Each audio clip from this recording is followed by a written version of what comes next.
It came through STC, the Bel Air bottle. That's legendary right there, man.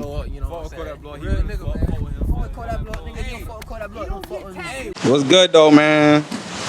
What's good out here? Fucking with my dog Drake, Kodakblowup. Y'all already know what time it is. Motherfucking Orlando, the motherfucking Miami. Miami back to Orlando. Yeah, we got this Bel Air here. You already Homie came through with it. My favorite drink, man. You booking me for a show, make sure you have that Bel Air Rose on deck. That's all I want. Yes, sir. The freestyles though, bro. You say you just chop it up like you go in the studio. You go like. I go in the booth, you know what I mean? I tell them to run it. And I sit here and I do that like, you know. Sometimes I try to run all the way through, but then again, you know, the best way to do it for me, I do it for the 4 bars. I think of 4 bars real quick, lay that down, and hear it, think of another 4 bars without writing it, and they ain't easy to try to come up with all the lines and know it by the time you start to record. We use when I freestyle. Yeah, because there's a lot of artists that they say they are playing they freestyle they shit certain ways, certain days, but I feel like the same way you just said it. Everybody got their own way of freestyling in general, because even Freezie, like one of the greatest artists to ever, you know, do his thing. He even says that how he freestyle his shit. He'll get in there, he'll spit something, stop, listen to it. All right, bet. Now I'm about to say what I gotta say in the next couple of bars, and he worked from there. So that's the difference, right? When you doing music, that's different. When you out here on the street, yeah, we can freestyle. But to put a record together, that's something different. And yeah, explain that real quick, because that's a whole different level of like freestyling and like putting work together. Because a lot of motherfuckers don't understand, you know, the art of putting a song together. You know, it takes a while. Certain people can just hop in the studio and come out with a good song, but there's a lot of ways you're supposed to put a song together. And I mean, when you're doing a record compared to doing like mixtape shit. You know what I mean? It's a lot of mixtape shit right now out in the world right now, and it's selling. So I don't, you know, to each his own. But right now, to get into like a real record, let's talk about Code Me, Secure the Bag, Money, and Ain't Stressing. These are songs that's on my EP, which is my album, Karen's Son. I dropped last year, and you know, it's getting more recognition now than it did then, but I really got faith in the record, so I'm pushing it. Still pushing it a year later. Word, yeah. And you know, the process of putting the music out too, that's also a process.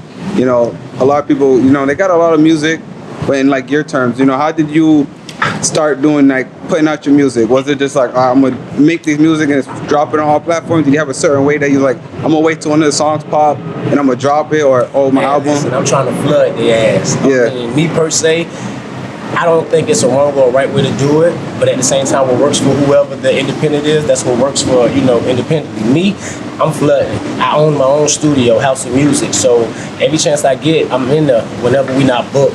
And at the same time, the releasing thing is kind of sketchy because you got to do all this and all that, you know, this, that, and the third to release. But at the same time, when a bitch do get a whiff of me, I'm gonna have a catalog for their ass to just be stuck on, you know what I mean? That's from the videos, which is, you know, trying to show visuals. The first video a person liking me, I got damn near 20 more behind that, you know what I mean? Yeah. So that's what I'm doing. I'm gonna flood the market until a bitch get tired of it. Word, bro, word.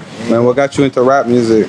So, I mean, to be honest, shit, growing up young, you know, I liked it, No Limit, Trick Daddy, Hot Boys, so forth and beyond, JT Money. But what got me doing music, I always wanted to tell my story. I think that's all it was. I thought I had a unique story to tell, and that's what I based it off of. Nowadays, I'm not just trying to tell my story. I'm trying to sit here and give wisdom, knowledge, you know, drop gems on people, you know? It's a difference now, I guess. I'm trying to find my own lane. It's not trying to find, but I'm finding my own lane. So I ain't got to sit here and emerge with nobody. Being original is very hard. Yeah, nowadays, being original is very hard because what haven't you seen already? You know what I mean? Yeah, exactly. What kind of culture did you grow up in that brought you to the music? Was it like the neighborhood wise? Was it? Oh, I'm out the trenches. I'm out the mud. Like, you know what I mean? I'm born and raised in Overtown. You know what I mean? I represent Opalaka as well, 2100. I done been all over Dade County per se, but when it comes down to it, being in the atmosphere that I was in, it was all the rap, play ball. Well, that's what majority of your music is really about. You know, you tell a story in your music. That's the one thing I could tell you that, you know, caught my eye too, in my ear, because I was like, wait, you know, bro, he's dropping music that has like a significant meaning. Like it ain't something that's just normal club bangers, woody woo. Cause you know, you do got a couple of club bangers in there, but you're telling a story in your music. You know what I'm saying? That's like, it shows that you're putting time in your art, stuff that you're doing. Oh, most definitely. Most definitely. I am putting my time in. I'm making sure I cross my T's, dot my I's. I ain't just putting out anything. Like I say, shit, my music is a message in it. And also, I'm trying to, like, if you're listening, you know, it's a story. It's something in there you got to decode, you know? Yeah. This is what I love doing, speaking. How did it all start off, though? Did you just start off, like, with the rap? Did you have your own studio from the beginning? You didn't, I started out rapping when I was in high school. I never took it serious. It was just something to do. I always was a hustler, go-getter. So I invested my money into that. I bought my own studio at the age of probably like 17, 18. Wow, that's cool. In-house studio, you know what I mean? And that's why I really got my delivery down and, you know, started playing with my words or whatever, because I had an in-house studio. It wasn't like I was walking to somebody else's studio and just learning the mic. But before I had my own studio, don't get it twisted, I was all over, man. Anybody who had a studio in the closet, in the room, wherever, I was there. Why? I was serious about my craft. And it costed me, even though it wasn't worth what they was charging. You know what I mean? But yeah, sometimes you got to do things to get to where you got to be at. You gotta learn those, you gotta take those experiences so you'll know how to, you know, gradually graduate from them, I guess you would say. But starting from rapping, like I said, shit, it was just something I thought that be different to do besides playing ball. Cause I damn sure can't play ball. Word. I'm in the game. Rap was just something that was like you just had from the beginning. It was like, damn, this is what I want to do. Yeah, my favorite language, my favorite subject in school was language arts, English, you know what I mean? So I always had a way with the words, just had to put it together. Yeah, man, and it's cool that you're investing in yourself too. You saying that you got your own studio, you know, your own. You got a record label going on, anything? Yeah, House of Music. House of Music. Yeah, speak a little bit about that, so you know, so they can get a little background on it. House of Music is my studio / entertainment. You know, House of Music, but I also have my own. It's called Flip Entertainment. And with that being said, I'm signing myself, as y'all already know, and I also have my first girl group that I'm, you know, in the process of constructing right now.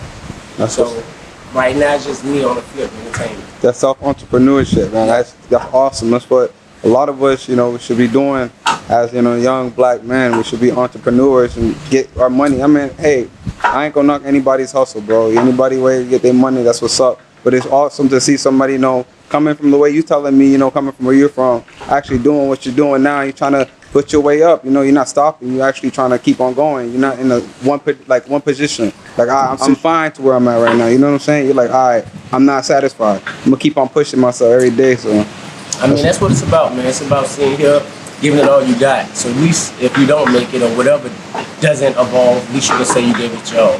Hello. Thanks, baby. And this is my clothing line, by the way. Flip Entertainment. You know, we doing things. But this is how I come to a city when I'm sitting here trying to do a little promoting. You know, the Karen son. You gotta make sure you got a CD. At the end of the day, if you ain't got a CD, DM me and I'll pull up on you, you know what I mean? And if you don't, you ain't in the same city I'm in, goddamn it, I'm on all platforms. I mean, it's not a platform you can sit here and type in my name and don't find me. Well, let them know you're on social media. Hey, yo, man, you can find me on all social media, FreezieDaiceMan. And I'm on all platforms, same thing, FreezieDaiceMan, etc. Everything is FreezieDaiceMan. Y'all follow me. Yay!